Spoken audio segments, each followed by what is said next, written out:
La literatura es el compendio de las esencias humanas a lo largo de los años, desde que el hombre tiene conciencia de sí mismo y de que el hombre es dueño de su lenguaje. En la literatura se narran las esencias humanas, es otra forma de pensamiento.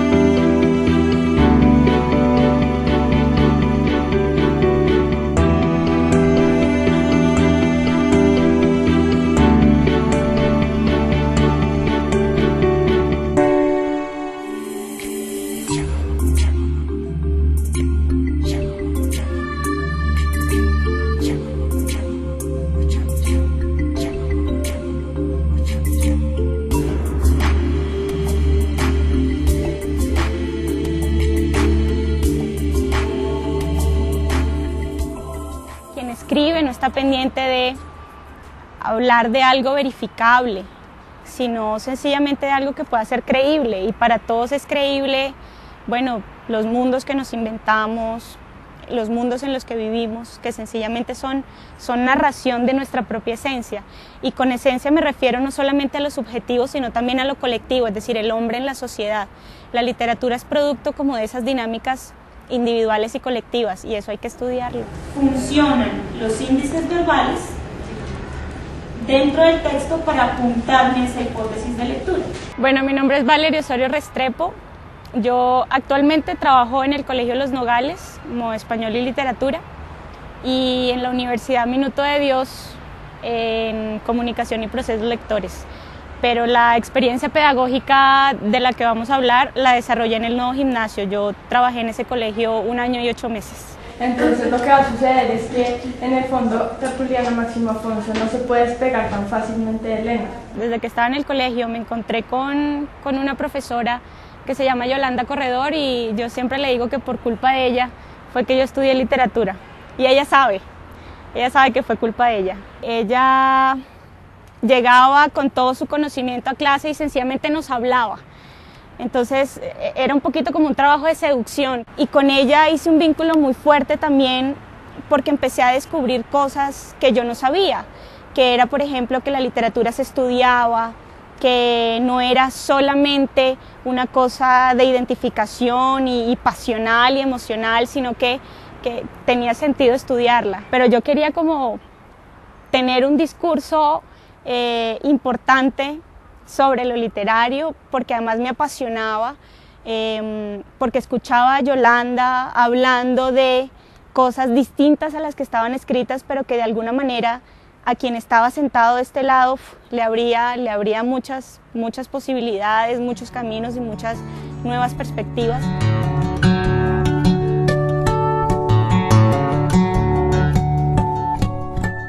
Entonces, bueno, decidí estudiar literatura, entré a la Javeriana en el 2002 y me encontré con un profesor maravilloso que se llama Jorge Cadavid. Valeria es una estudiosa de la literatura y lo ha demostrado con su rigor, con su método, con una escritura delicada, pulcra.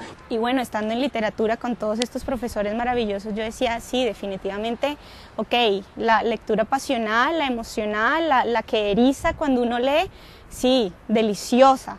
Pero sí, yo quería sentarme a escudriñar el texto, a desbaratarlo, a pelear con él, porque peleaba cantidad de veces con los textos. Eso me parecía fascinante y me parecía importante. Claro, no dejo de que las pasiones no surjan, siguen surgiendo, y me sigo identificando con los personajes y sigo pensando que soy yo, etcétera, pero sí hace falta la parte del comentario al margen de lo que está escrito.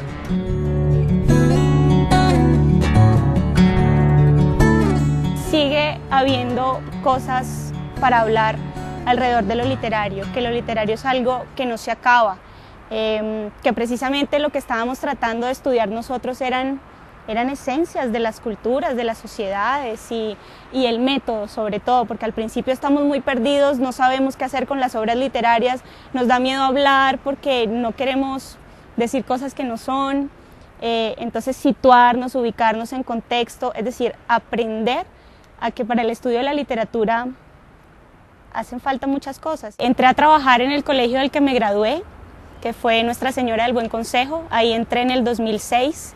Luego todas esas expresiones que yo puedo sumar para después agrupar en qué, ¿cómo se llama la agrupación de los índices? En isotopías, me van a apuntar a esa hipótesis de lectura. En el día a día me di cuenta que sí yo necesitaba como una orientación en relación con la didáctica, en relación con el conocimiento, con las estudiantes, con la institución, con la evaluación. Entonces decidí entrar a la maestría en educación. Tuve la fortuna de encontrarme con un súper profesor y a él le debo cantidad de cosas, pero infinitas. Él se llama Mauricio Pérez y bueno, él fue mi orientador en la didáctica, me dirigió la tesis que fue precisamente sobre esta experiencia pedagógica del nuevo gimnasio. Gracias a la maestría es que yo, pues bueno, tengo un poquito más de conocimiento sobre la didáctica en relación con lo literario.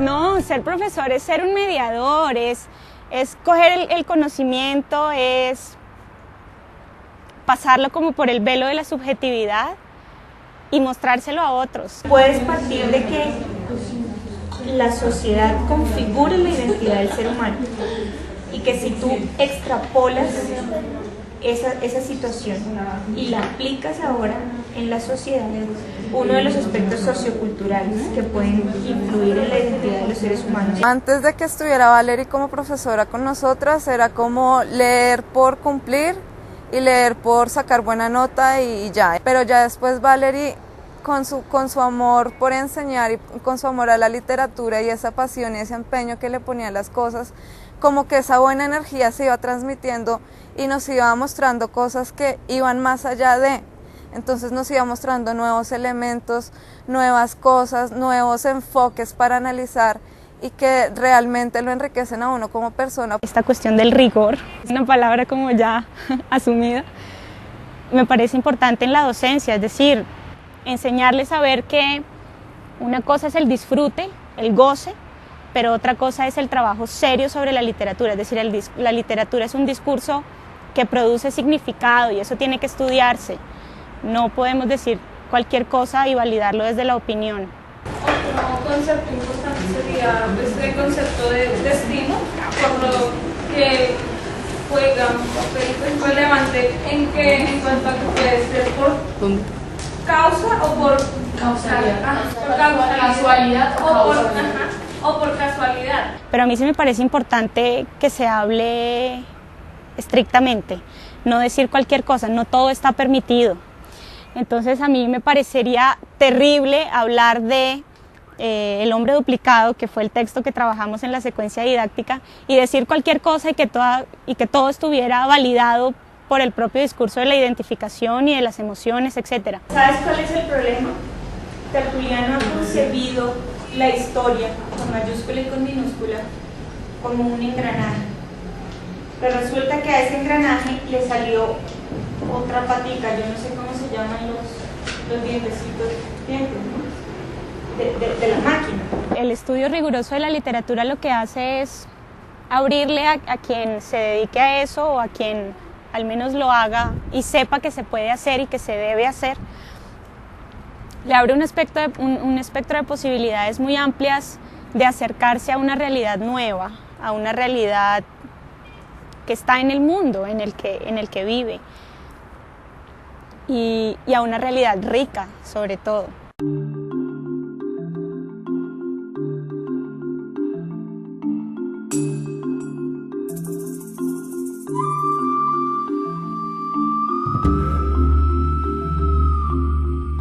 Porque es que si nosotros logramos que realmente los jóvenes se tomen en serio la literatura, se tomen en serio la lectura, les tenga un sentido para ellos, sientan que ellos están entendiendo muchas cosas que no entendían, resignificando, estableciendo otro tipo de relaciones con las personas, pudiendo hablar de otras cosas con ellos, armando grupos de estudio y de reflexión. Si se logra eso, y yo sé que se logra, porque lo hacemos y lo logramos, es tomarlo en serio, no solamente tomar en serio los textos, sino tomar en serio las personas. La literatura es un discurso elaborado, es decir, hay una estética.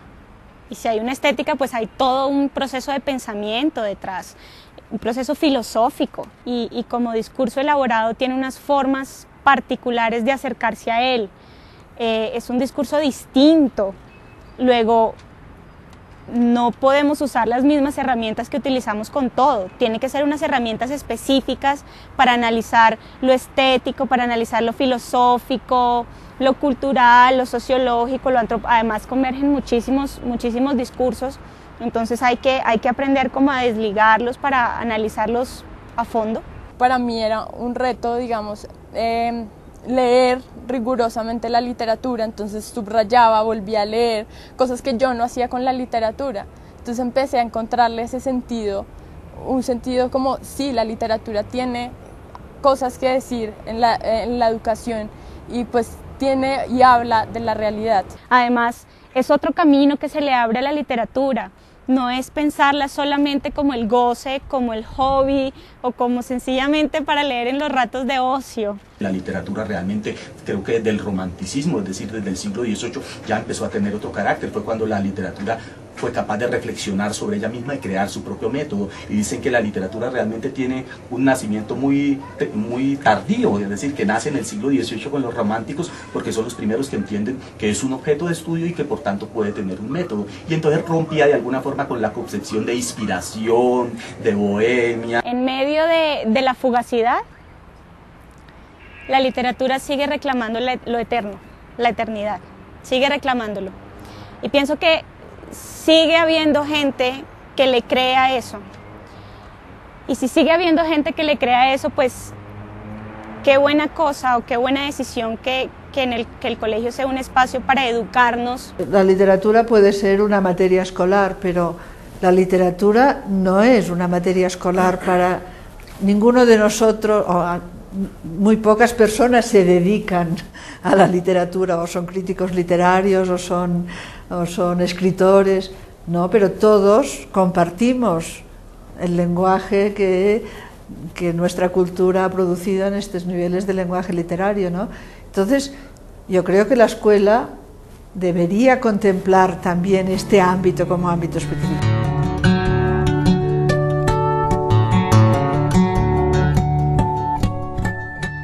Yo les muestro que la literatura es un discurso con el que se pueden identificar, pero que la literatura es un discurso que hay que tratarlo cuidadosamente y que si ellas quieren, yo les enseño a tratarlo cuidadosamente.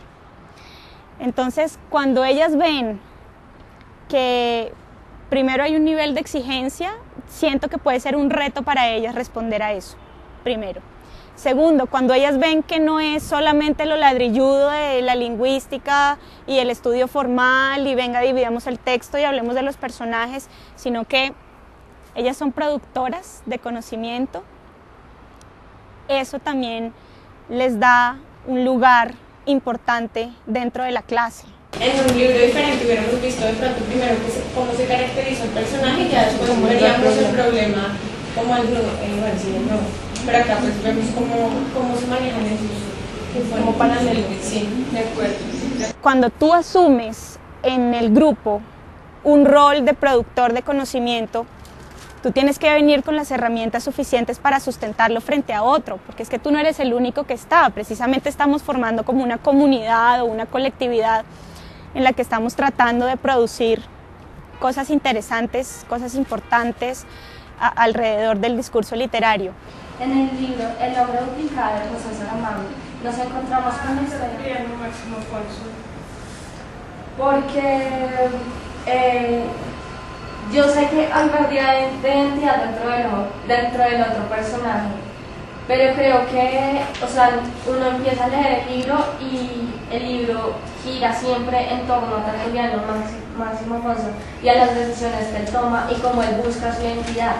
Que ya después de que se encuentren, el otro quiera como tomar venganza por lo que sucedió, es diferente, pero entonces yo quiero enfocarme más en cómo la pérdida de identidad que tuvo Tertuliano Máximo Alfonso y cómo él al final adquiere una nueva identidad, porque él se apropia de la identidad de Antonio Claro. Entonces, en el momento en el que se enfrentan con el otro, ese otro les hace ver tanto las fortalezas como las carencias, y ahí se va generando una comunicación riquísima. Por eso es absolutamente necesario, primero, que haya la lectura del libro. Es decir, no se puede llegar a improvisar o haber leído el resumen porque el detalle es importante. Entonces, a lo largo del proceso de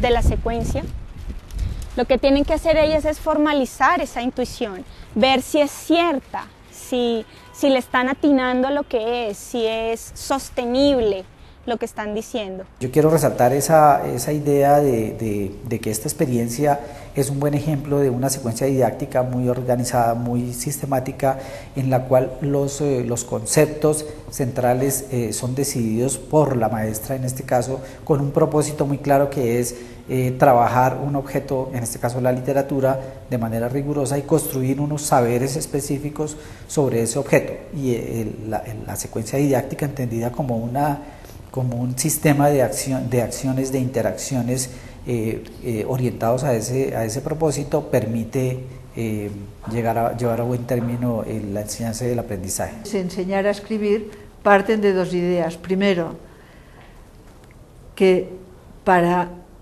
aprender a escribir hay que escribir, y hay que escribir no para ser simplemente corregido el trabajo por el profesor, sino que los textos tienen que insertarse en algún ámbito de comunicación, de discurso que tenga sentido, sea escolar, sea los que algunos autores han llamado géneros sociales. Yo planteo una hipótesis en la que digo, me pregunto si la teoría del espejo sirve para afirmar la identidad o al contrario para crear una crisis de ella y destruirla.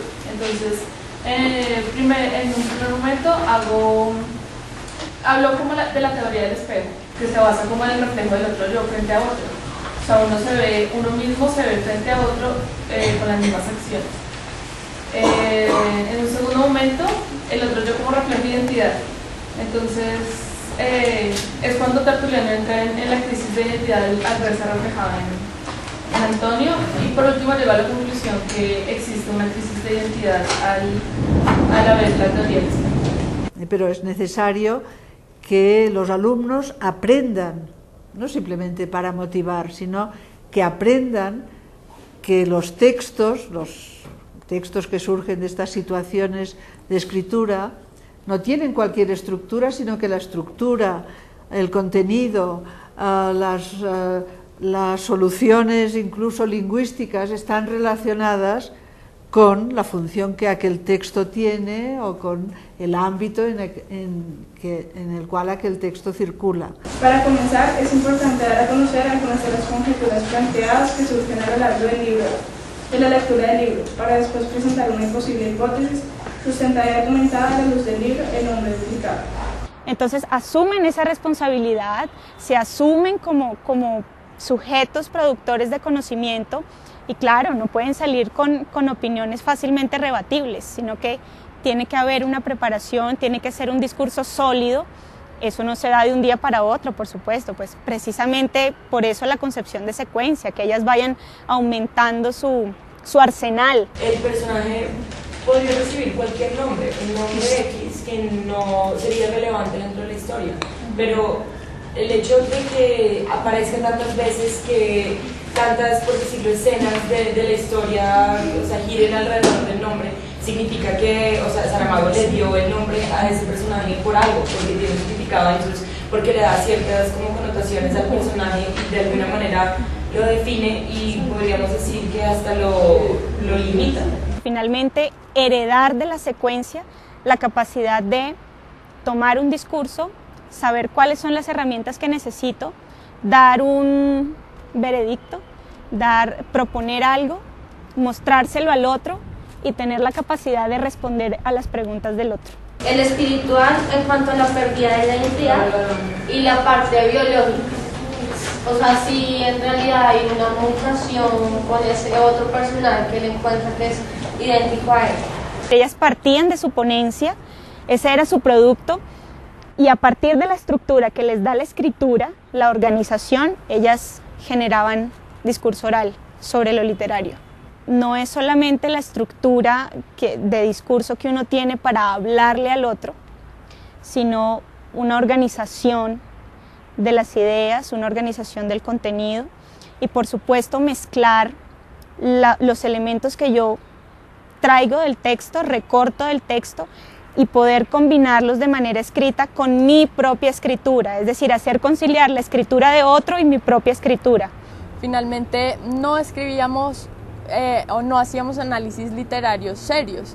Entonces, en la medida en que empezamos a hacer ese ejercicio riguroso de la literatura, pues aprendimos, elevamos el lenguaje, elevamos la creatividad, que creo que es fundamental. Es un proceso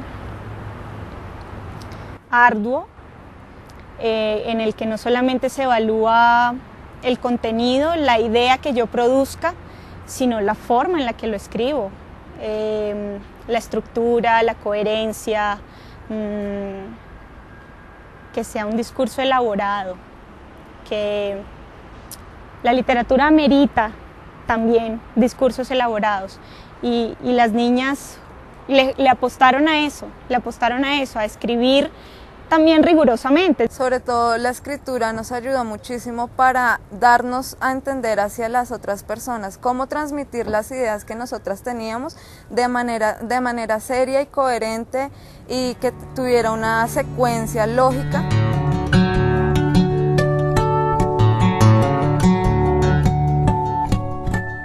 En la lectura comentada en voz alta lo que hacíamos era poner al alcance de todas a Saramago, poner al alcance de todas al hombre duplicado. Esa tendencia congénita a la que no sabían ni podían resistirse se tornó con el transcurrir del tiempo en gravísimo y tal vez insoluble problema de comunicación. Y que enriqueciéramos la conversación con eso. Entonces, cada una llegaba con sus propias perspectivas, con su propio estudio, con sus propuestas y se encontraba con la del otro. Como varias, es decir, como el mismo texto, alrededor de pronto de un mismo eje, genera dos matices o genera varios matices, que hay tantas hipótesis como niñas en este salón en este momento que han leído El hombre duplicado. Entonces, como una temática central en donde se plantea, como bien lo decía Paula, todas estas crisis de identidad y la búsqueda de quién soy o qué soy o seré o no seré un error, es decir, la incertidumbre, genera de todas maneras varios matices y eso es lo que nos hace enriquecer la lectura del texto.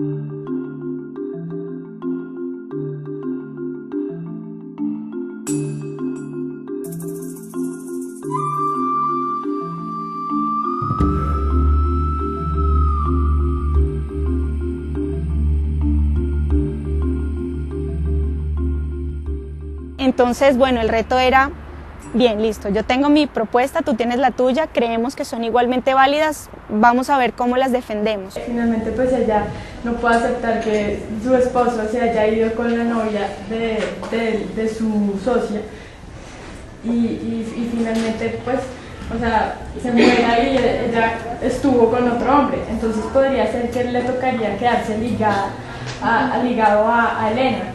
Y simplemente seguir con esa otra vida, cambiar de vida. Entonces la lectura comentada en voz alta pone en evidencia esa comunicación, esa comunidad literaria que se creó alrededor del texto y en la clase y sobre todo mi papel también fue un poco ir dándole nombre formal a todo lo que ellas decían. Entonces sus intuiciones ya empezaban a tener nombre. Los fragmentos que seleccionaban empezábamos a darle un nombre propio del estudio literario. Entonces era cambiar perspectivas, pero además adquirir como el metalenguaje. El relato puede estar construido con la alusión a la anécdota, o con alusión a la metanarración, es decir, a la reflexión que se hace. Lo primero fue recién empezamos a leer el texto, más o menos tercer, cuarto capítulo, empezamos a hacer un comentario, es decir, era la primera vez que ellas escribían sobre un texto literario en clase. Les hice claridad de que no quería un resumen de la historia, que la historia ya la habíamos leído en clase, ya la conocíamos, sino que hicieran comentarios de sus perspectivas, de aquello que les generaba lo que estaban leyendo.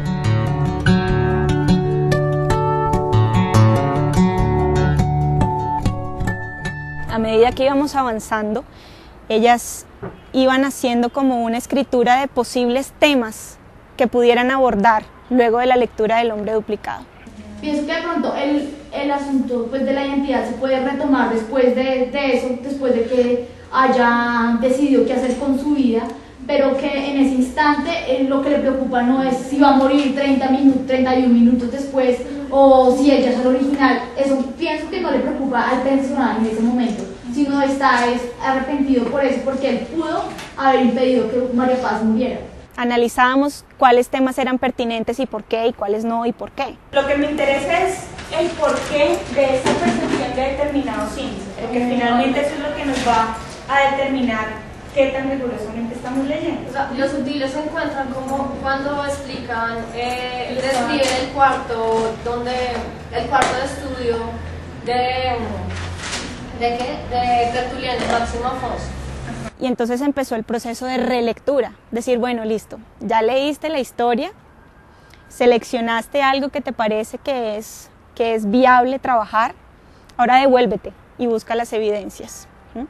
Y en ese proceso, cuando ellas ya tenían claro su tema y las evidencias, ya empezamos a hilar finito. Por eso te digo que saques más bien la problemática de estos dos personajes y trates como de ubicarlo en lo actual.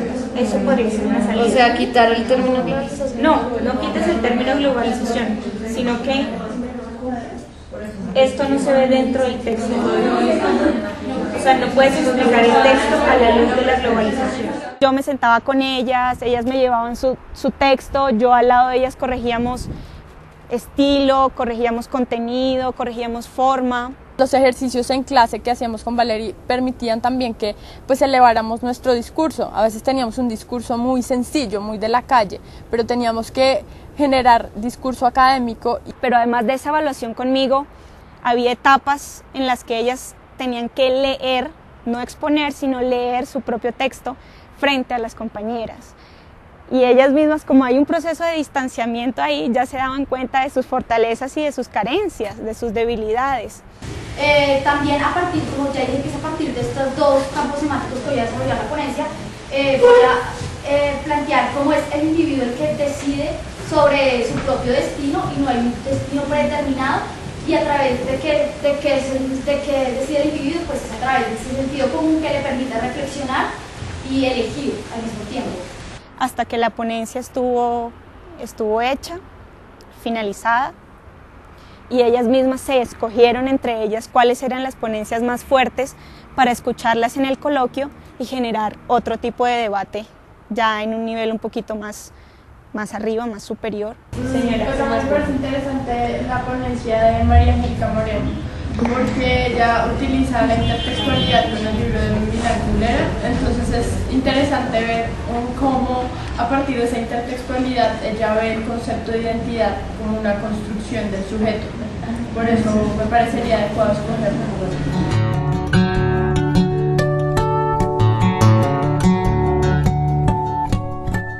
Esa discusión, ese coloquio nos permitía generar discusiones serias en torno al Hombre Duplicado de José Saramago y generar esas discusiones con el otro curso. Entonces nos daba, no sé, pues nos apasionábamos con lo que decíamos, con lo que escribíamos, debatíamos los planteamientos de nuestras compañeras. El tema es la metanarración como una realidad análoga al sentido común. Entonces lo que yo en realidad mi ponencia es un conjunto de varias hipótesis. En la cual se encuentra el desarrollo de la metanarración, pero también del sentido común. La forma que yo hago lo que yo hago es una analogía entre las dos para explicar estas dos realidades.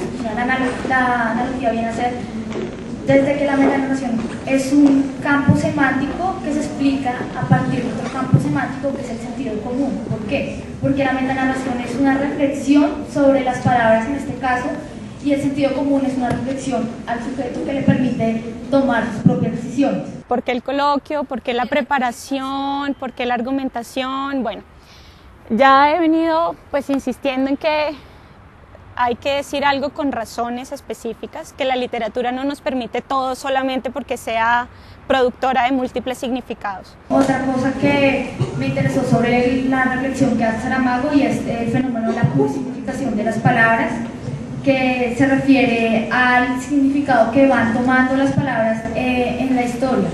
Entonces, ahí en ese párrafo que acabo de leer, Saramago se pregunta si esta plurisignificación diacrónica conlleva algún problema de comunicación entre los individuos. Pues yo más que una pregunta quisiera hacer un comentario en torno pues, a lo que ustedes han hablado sobre la metanarración. Me parece muy interesante y creo que se relaciona un poco con lo que yo había escrito en cuanto al papel del lenguaje, porque es hablar que cómo las palabras adquieren un sentido tan fundamental y tan importante que alcanzan a darle importancia al concepto de identidad. Entonces es hablar cómo esas palabras y cómo el arte de nombrar que tú nombras, que tú hablas dentro de tu escrito, se vuelve fundamental en el momento de la construcción de la identidad del sujeto, y cómo esas palabras tales como identidad o qué es o qué soy yo, pues se vuelven también un problema lingüístico. Cuando uno lee y se enfrenta a discursos del tipo que nosotros hacíamos en el colegio, pues uno va aprendiendo a elevar su discurso, a generar pues escritos, a leer de manera mucho más rigurosa, y eso nos lo dio la clase de literatura y especialmente Valerie. Y yo sí pienso que la formación de la ciudadanía está asociada con la formación de la capacidad de discernir, de elegir.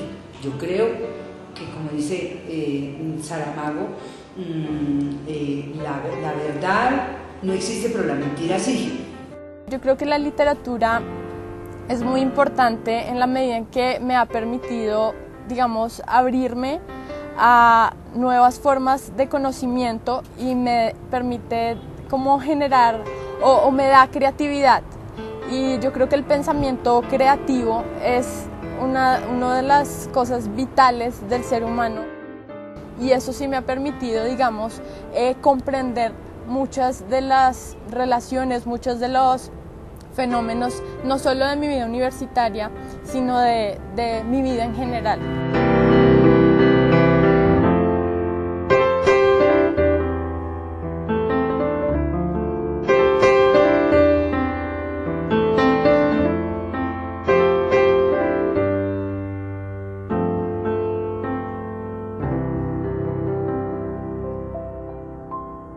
En el grupo de investigación estamos construyendo una perspectiva de sistematización según la cual entendemos la sistematización como una forma de investigar. Una forma de investigar para lograr una transformación en las propuestas didácticas que se desarrollan en el aula. Creemos que es una forma que permite transformar, porque en la medida que un docente toma distancia de su práctica, tiene la capacidad de llevar a cabo procesos de reflexión, de análisis y hasta cierta medida de autoevaluación de lo que hace, y así puede identificar tanto las fortalezas como los aspectos por fortalecer de lo que está proponiendo para trabajar con sus estudiantes. En el caso de Valerie, por tratarse de una propuesta que desde el momento en que fue pensada, desde el momento en que fue planeada, se sabía que iba a ser sistematizada, la manera tan rigurosa, la manera tan sistemática en la que ella recogió la información y en la que ella llevó a cabo su propuesta, nos permitió contar con un corpus de información lo suficientemente amplio, lo suficientemente bien estructurado como para poder reconstruir lo que ella hizo de manera casi al detalle. Y este es un aspecto muy importante porque logramos identificar lo que Valerie hace a nivel microdidáctico. que es realmente lo que ella hace en el aula. Y esto es muy importante porque es muy complicado en los procesos de sistematización lograr identificar este aspecto microdidáctico. Quiero señalar un aspecto importante de la experiencia de Valeria Osorio, y es la manera como ella se relaciona con su objeto de estudio, que es la literatura.